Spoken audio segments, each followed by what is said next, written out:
Here is where we store our cardboard boxes for packing.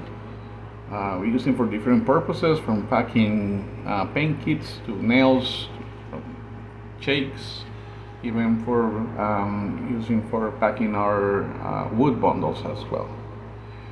You can see here as an example, like the different sizes that we use.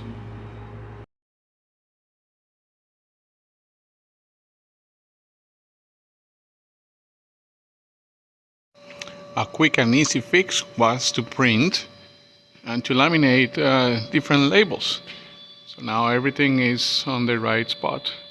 From nail boxes to paint touch boxes in different sizes, to the leaf sides, the paint collection boxes and the check boxes.